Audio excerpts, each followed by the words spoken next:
दुख बाहर से आता है या अंदर से आता है?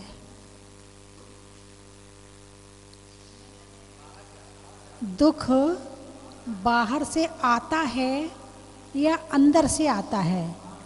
दुख का जन्म होने के कारण बाहर है या अंदर है?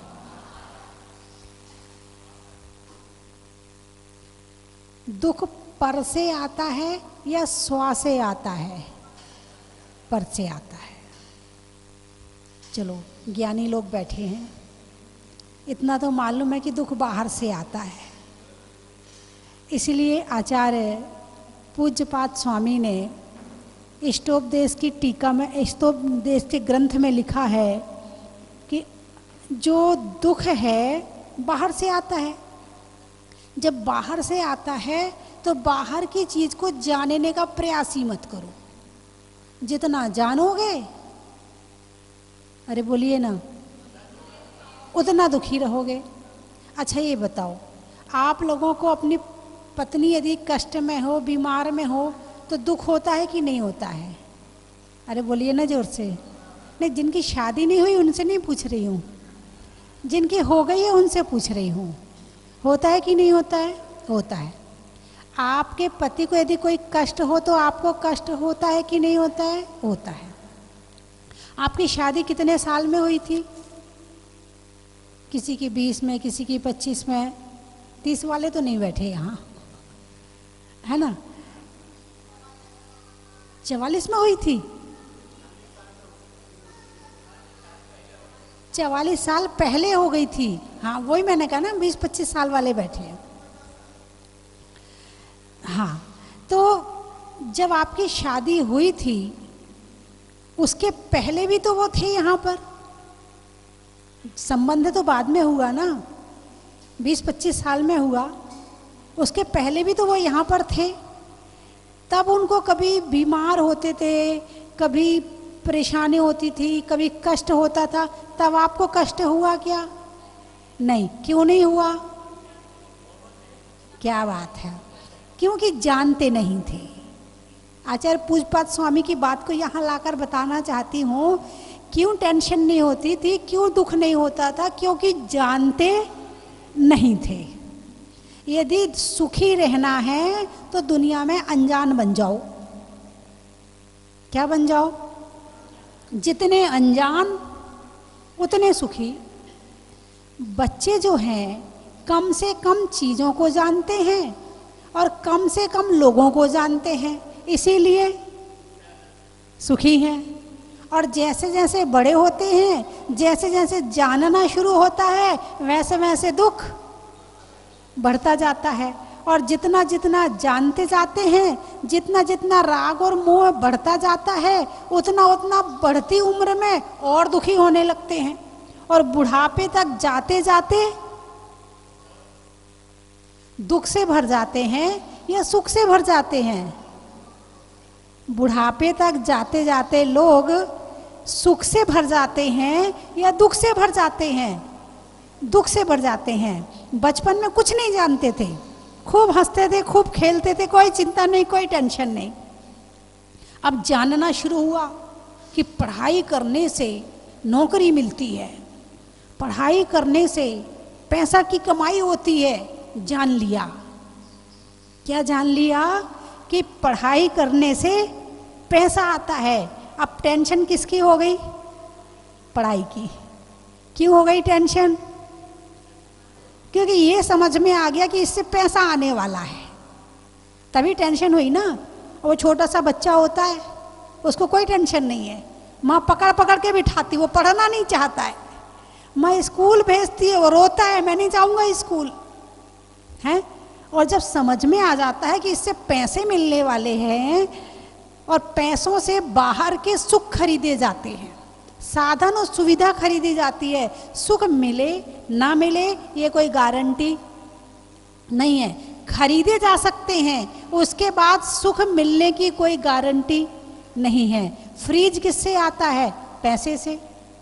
लेकिन आपको यदि जुकाम की बीमारी है, कोई ऐसी बीमारी है कि ना आप आइसक्रीम खा सकते हैं, ना ठंडा पानी पी सकते हैं, ना आप कोई भी चीज़ फ्रीज की खा सकते हैं, तो सुख का साधन तो खरीद लिया, मगर सुख भोगोगे ये कोई गारंटी नहीं है।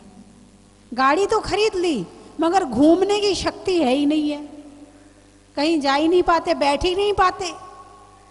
तो आपको ये पता चल गया कि धन से सुख के साधन खरीदे जा सकते हैं, और वो धन आता है पढ़ाई करने से। अब मैं तो डॉक्टर बनूंगा क्योंकि कमाई ज़्यादा होती है, मैं तो सीए बनूंगा क्योंकि कमाई ज़्यादा होती है, मैं तो इंजीनियर बनूंगा क्योंकि कमाई अच्छी होती है।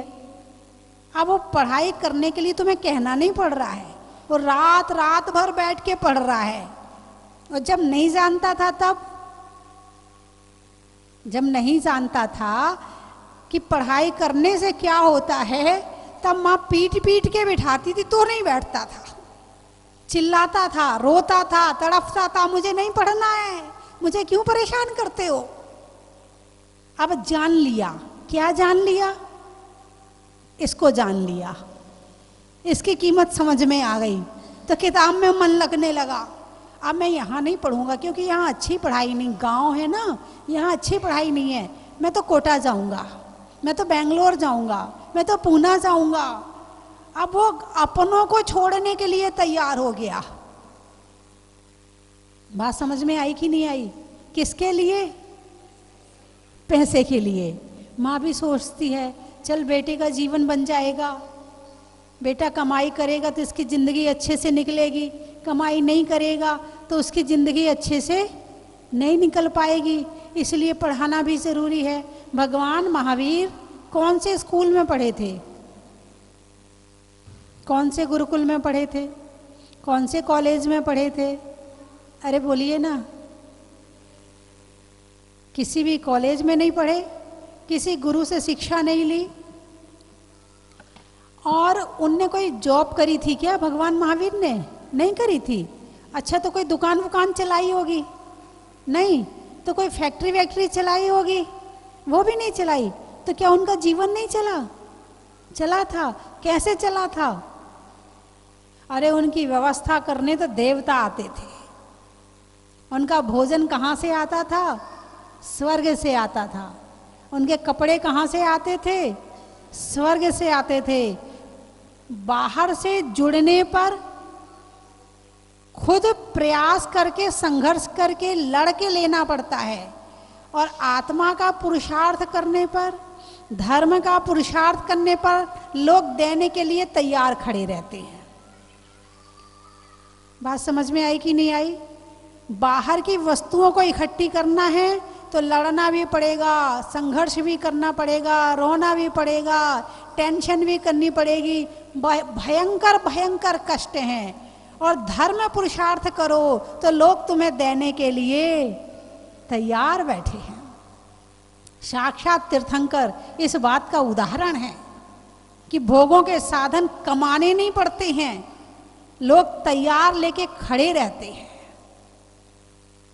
उन्होंने, भगवान महावीर ने क्या किया था? खुद को जानने का प्रयास किया था या संसार को जानने का प्रयास किया था?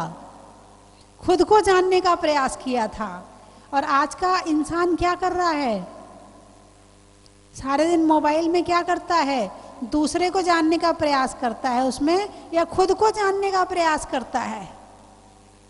सारे दिन सर्चिंग होती है, कौन सी नई चीज आई है, कौन सा मोबाइल बढ़िया है, कौन से कपड़े अच्छे हैं, कौन सी सैंडल अच्छी है, हैं ऑनलाइन। अब तो दुकान में तुम्हारी मोबाइल के अंदर है, दुकान खुल गई मोबाइलों में। पैसा ले भी लो, पैसा दे भी दो, सामान घर में आ जाए, खाने का सामान घर में आ जाए, खाने का सामान भी बाहर ले जाने की लेने के लिए जाने की जरूरत नहीं है, सब कुछ घर में आ जाए।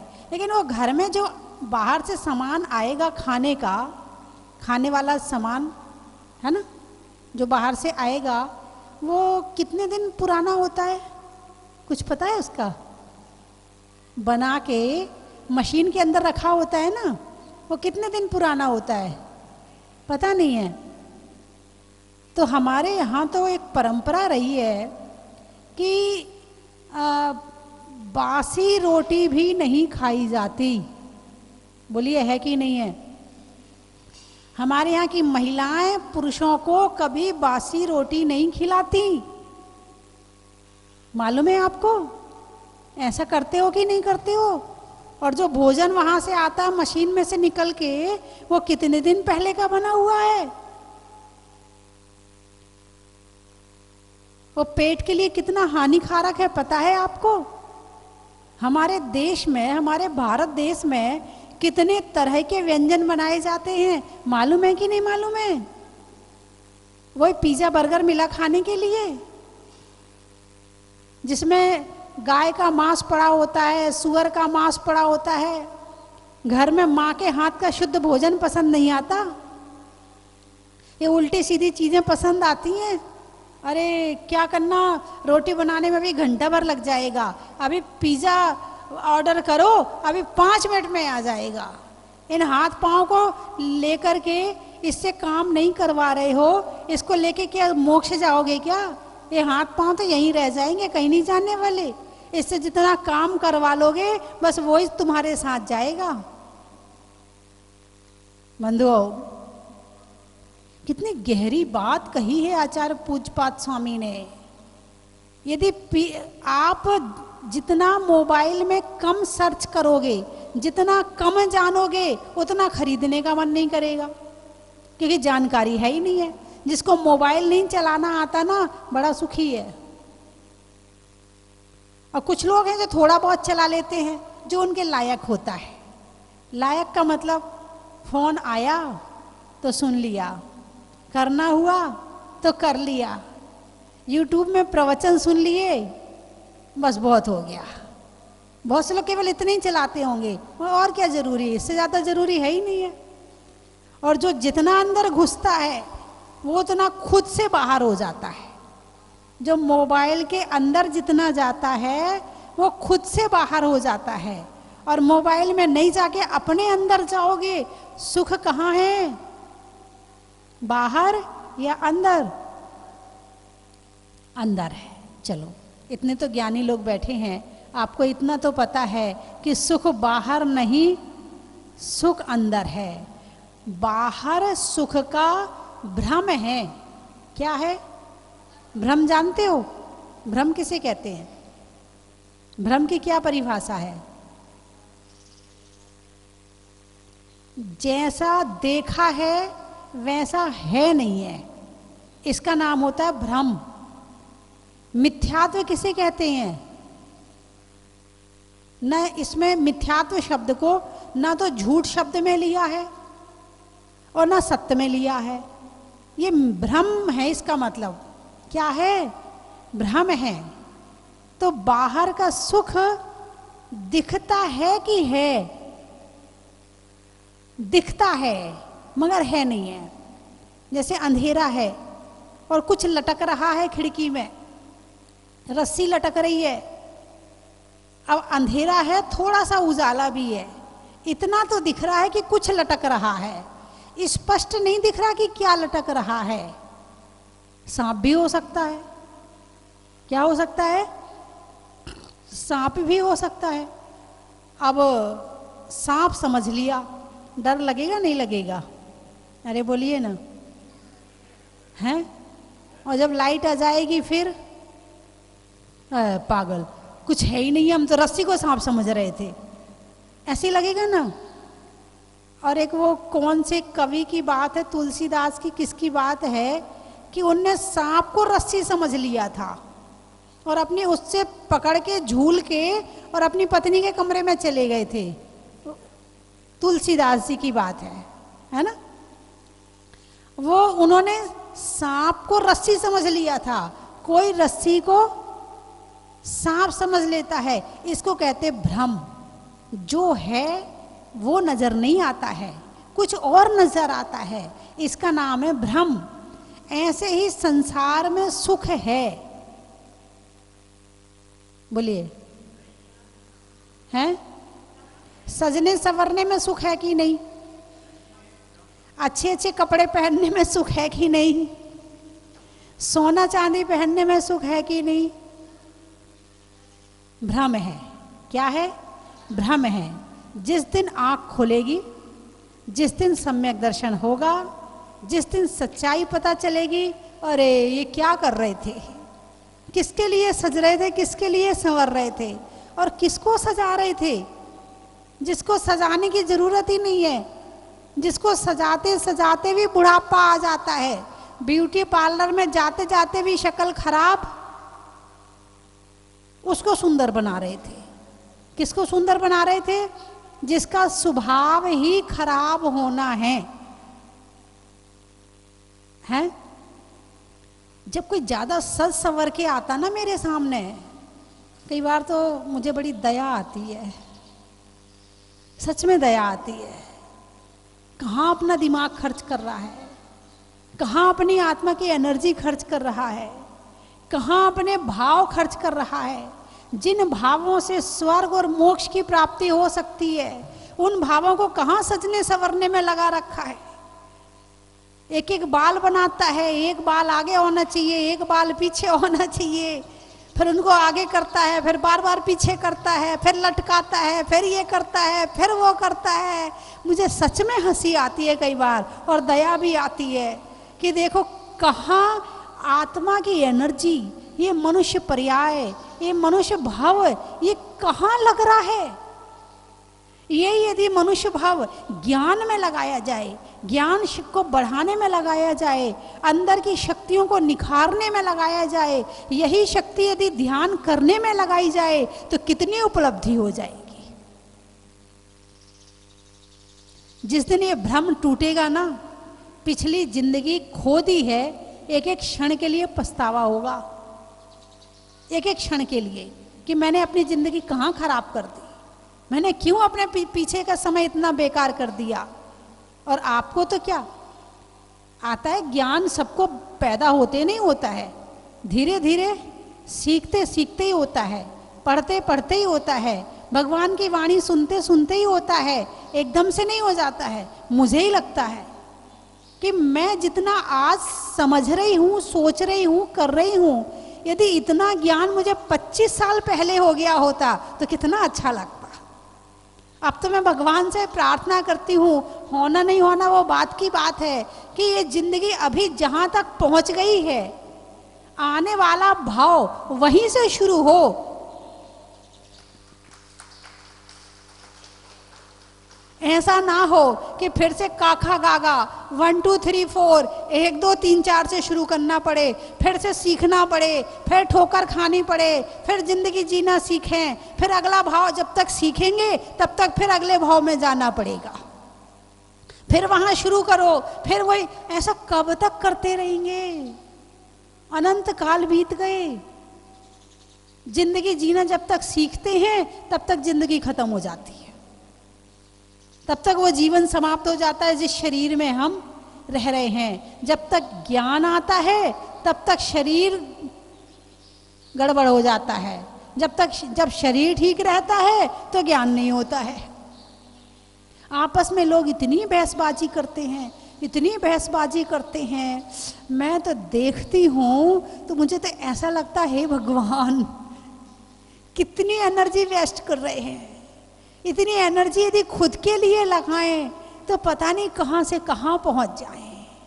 इतनी इतनी बात पे बहसबाजी, ये ऐसा कलर नहीं, ये ऐसा कलर है, अरे तुझे गलत दिख रहा है, मुझे सही दिख रहा है, अरे ये रास्ता इतना नहीं इतना है, उस पर ही बहसबाजी शुरू, अरे वो कलाकार ऐसा नहीं वो ऐसा है, अरे वो यहाँ नहीं यहाँ रहता है, अरे वो ऐसा नहीं। इतनी बहसबाजी करके अपनी जिंदगी को आदमी खत्म कर रहा है, एक एक क्षण खराब कर रहा है अपना।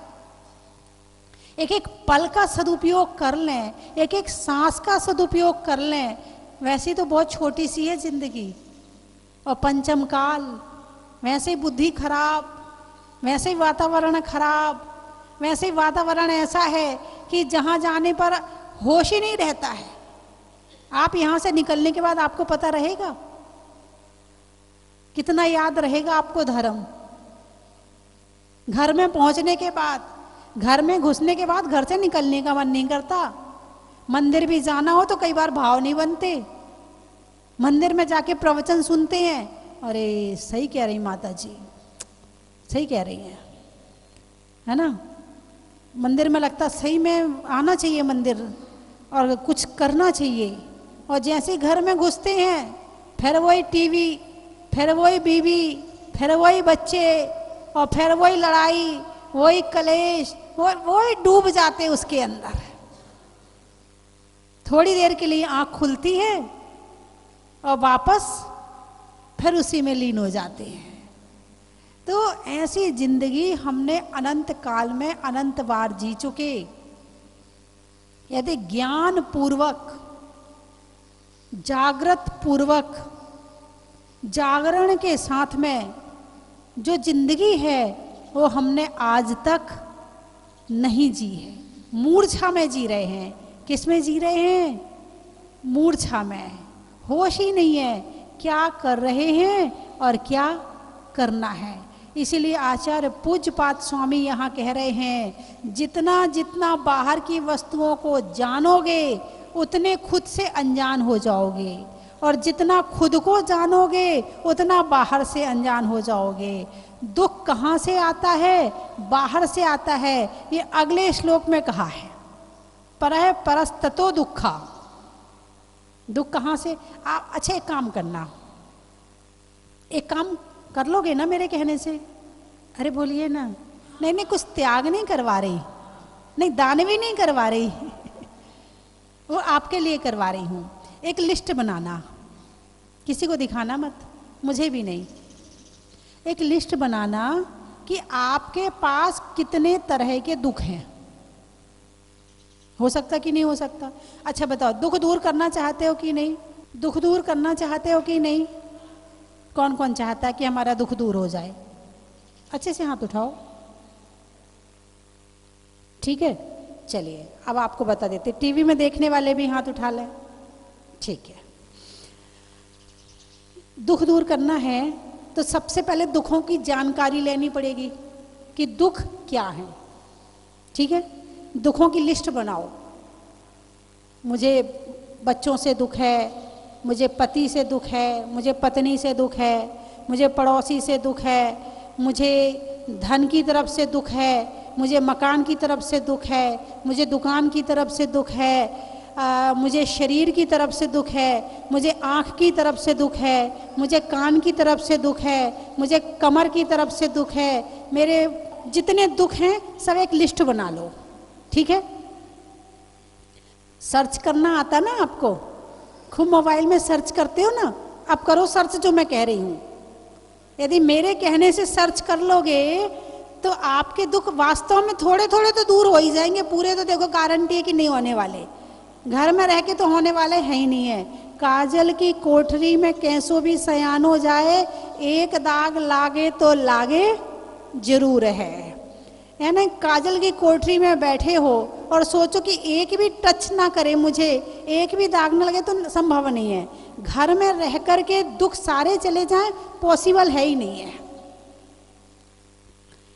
उसके लिए फिर बाद में बात करूंगी, पहले जो बता रही वो सुनो आप। आपने अपने दुख की लिस्ट बना ली, ठीक है? अब लिस्ट बनाकर देखो कि कितने दुख मेरी आत्मा के तरफ से हैं और कितने दुख बाहर से हैं, आत्मा के अलावा बाहर से हैं। ठीक है, अब दुख देखा, बच्चों की तरफ से बाहर है, दुकान बाहर है, मकान बाहर है ना? शरीर भी दूसरा ही है, आत्मा शरीर थोड़ी है, शरीर अलग है, आत्मा अलग है। शरीर भी बाहर है तो शरीर का दुख भी बाहर का दुख है, और पड़ोसी का दुख भी बाहर का दुख है, और गाड़ी का दुख भी बाहर का दुख है, और आप जानो कितने दुख हैं आपको है ना? अब बाहर के दुख हैं तो बाहर के दुखों को मिटाना है। जैसे घर है, आपका घर है और पड़ोसी का घर है, और पड़ोसी से आप दुखी हैं तो कहाँ आओगे? अपने घर में आके बैठ जाओगे। घर में आके बैठ गए और अपने काम में लग गए, अपने काम में मन लगा लिया, पड़ोसी को आप भूल गए। ध्यान से सुनना, पड़ोसी को आप भूल गए और अपने घर के काम में मन लगा लिया तो पड़ोसी का दुख खत्म हुआ कि नहीं? अरे बोलिए ना, पड़ोसी का दुख खत्म हो गया ना। ठीक है, अब ऐसे ही अपनी आत्मा रूपी घर में आ जाओ, यानी ध्यान में बैठ जाओ और अपने आत्मा के गुणों का चिंतन करना शुरू कर दो, तो जितने पड़ोसी के दुख हैं सब भाग जाएंगे। दुख भगाने का उपाय ये नहीं कि तुम घर वालों को भगा दो, तुम पड़ोसी को से दुखी हो तो पड़ोसी को अलग कर दो या उससे कहो भाई तू भाग जा या तुम भाग जाओ, ये नहीं है दूर करने का उपाय। दूर करने का उपाय है जहां बैठे हो, जिस हालत में बैठे हो, ध्यान करना शुरू कर दो, अपने आत्मा रूपी घर में आओ और अपना चिंतन शुरू कर दो, तो बाहर अपने आप छूट जाएगा, सारे दुख अपने आप भाग जाएंगे। कम से कम 100% ना भागें, कम से कम 24 घंटे पूरे ना भागें, घंटे भर को तो सुखी हो ही जाओगे। तो घंटे भर का सुख तो बहुत बड़ा सुख होता है। यदि 1 घंटे तुम मोबाइल चार्ज करते हो, कितने घंटे चल जाता है? 12 घंटे तो चली जाता है ना। 1 घंटे चार्ज किया आपने, 1 घंटे ध्यान किया है, मेरी गारंटी है 12 घंटे तो आपको उसका अनुभव रहेगा ही रहेगा। इसलिए आचार्य पूज्यपाद स्वामी कहते हैं सबसे पहली बात तो बाहर वालों को जानने का प्रयास ही मत करो।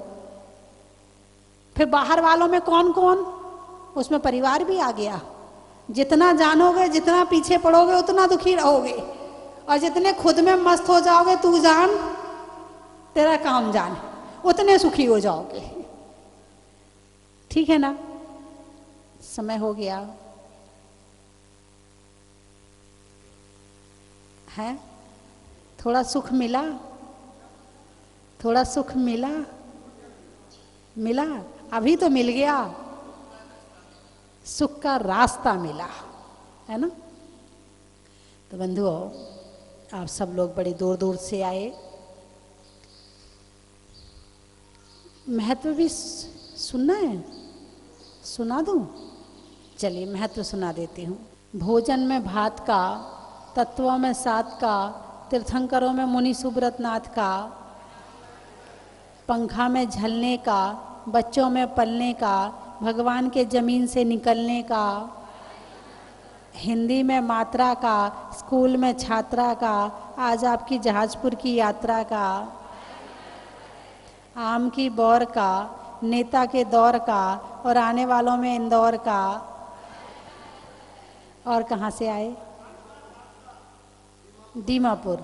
गाने में सुर का, नृत्य में नूपुर का, और आने वालों में दीमापुर का। गाने में गला का, करने में भला का, और आने वालों में झांतला का। बड़ा ही महत्व है। कलकत्ता। पेड़ में पत्ता का, पेड़ में पत्ता का, और मधुमक्खी के छत्ता का, और आने वालों में कलकत्ता का। बड़ा ही महत्व है। पानी की छत पर टंकी का, सबके घर में मिल जाएंगी, छत पर टंकी का, और नहीं करने में नौटंकी का, और आने वालों में 12 बंकी का। बड़ा ही महत्व है। वार, पानी की धार का, शास्त्रों में समय सार का, और आने वालों में पेटरवार का। बड़ा ही महत्व है। भोपाल। सिर पर बाल का, गर्मी में रुमाल का, और आने वालों में भोपाल का। बड़ा ही महत्व है। जसपुर। रिश्तों में ससुर का, देवों में असुर का, और आने वालों में जसपुर का। बड़ा ही महत्व है। आने वालों में जसपुर और जयपुर का। बड़ा ही महत्व है। नहीं होने में विवाद का, गुरुओं के आशीर्वाद का, और आने वालों में अहमदाबाद का। बड़ा ही महत्व है। पक्षियों में शुतुरमुर्ग का, गोत्र में गर्ग का, और आने वालों में दुर्ग का। बड़ा ही महत्व हो गया। धूलियान। उड़ने के लिए यान का, तलवार में म्यान का, और आने वालों में अजित जी के परिवार से धूलियान का। बड़ा ही महत्व है। हो गए सारे? बोलिए 24 भगवान की। मैं यहाँ तीसरी बार आया हूँ और माता जी का मैं परम भक्त हूँ। जब मूर्ति निकली थी उस वक्त भी मैं आया था, उसके बाद फिर मैं 2018 में भी यहाँ पे आया, तब मंदिर का काम चल रहा था। मंदिर पूरा होने के बावजूद लॉकडाउन होने से मैं आ नहीं पाया और मुझे मंदिर के दर्शन और माता जी का आशीर्वाद लेना था और मैंने अपना मन बना रखा था कि मैं जब भी जहाजपुर आऊँगा तब भगवान का पहला अभिषेक मैं ही करूँगा और वो भावना मेरी आज पूरी हुई। इसके बावजूद माता जी का पूर्व नाम संगीता है। माता जी ने पूरे धर्म का संगीत पूरे विश्व में फैला दिया है। ऐसा काम माता जी का ने किया है जो पूरा विश्व में आज जहाजपुर का नाम चल रहा है। मैं माता जी को वंदामी वंदामी वंदामी। इसी बार आने का सौभाग्य मेरे को मिला आपके आशीर्वाद से। पिछले 2 साल से मैं जहाजपुर आने का प्रयास कर रहा हूँ, लेकिन मेरे अहोभाग्य ने साथ नहीं दिया। इस बार मेरे को बहुत ही खुशी हुई कि मैं सुबह जयपुर से चला और वहाँ से भाव लेके चला था शांतिधारा करूँगा और समय पे पहुँच गया। ये बाबा का चमत्कार है कि सुबह प्रोग्राम लेकर के और शांतिधारा के टाइम में मैं पहुँच गया और माता जी के आशीर्वाद से मेरे को शांतिधारा करने का सौभाग्य मिला। मैं बहुत बहुत आभार माता जी। वंदामी माता जी। मैं डॉक्टर मंजू बड़जात्या इंदौर से पहली बार ही जहाजपुर आई हूँ, पहली बार ही आपके दर्शन हुए हैं, लेकिन मन में ऐसा भाव आ रहा है हर 6 महीने में मैं जहाजपुर जरूर आऊँ और आपके दर्शन करूँ, आपका वंदन करूँ। जो मूर्ति है अतिशयकारी मुनि सूरतनाथ भगवान की, वो बहुत ही अतिशयकारी है। देख के बहुत अच्छा लगा और बार बार आने का मन यहाँ पर फिर से करेगा और फिर से आऊँगा मैं यहाँ पर। और यहाँ की जो लाइटिंग की व्यवस्था है, बाकी व्यवस्था जो है मंदिर के जो अतिशयकारी प्रतिमा की है वो बहुत ही मनोज्ञ है, बहुत ही अच्छी है। टीवी में देखती हूँ जहाजपुर में के बारे में तो मुझे बहुत मन होता है आने का, लेकिन संयोग नहीं मिला। आज मुझे संयोग मिला, मैं इतनी खुश हूँ कि उस खुशी की कल्पना नहीं कर सकती। और मैं चाहती हूँ कि मुझे जल्दी से वापस जहाजपुर आने का ये मिले। और मुनि सूरत भगवान की मूर्ति देख के मेरे मन में बहुत अच्छा लग रहा है, मैं बहुत खुश हूँ।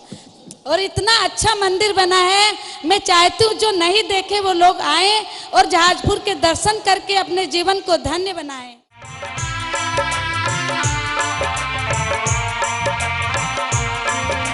चलो रे चलो रे चलो चलो रे।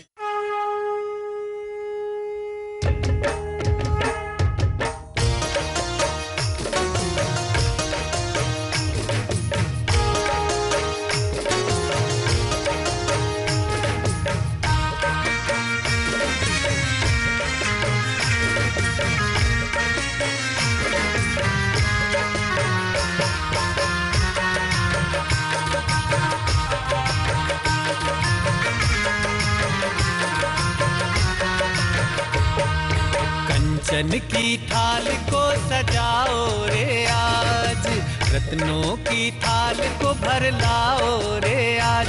आओ आओ करे रे गुणगान आरती भगवन की। परम विदुषी लेखिका गणिनी आरिका रत्न श्री 105 स्वस्ति भूषण माता जी, जिन्होंने मात्र 20 वर्ष में 100 से भी अधिक किताबें लिखकर जैन समाज को अनूठा योगदान दिया है। बड़े बड़े विधान जैसे कल्पद्रुम महामंडल विधान, सिद्ध चक्र महामंडल विधान, इंद्रध्वज महामंडल विधान एवं विशेष जिनपद, पूजांजलि आदि महत्वपूर्ण साहित्य बहुत ही सरल व सुबोध शैली में लिखे हैं। इसमें गद्य एवं पद्य साहित्य भी समाहित है। इन महान साहित्यों को पढ़कर आप भी अपने ज्ञान का विकास कर सकते हैं। साहित्य प्राप्त करने हेतु आज ही संपर्क करें। संपर्क सूत्र 7906062500 98683 45768।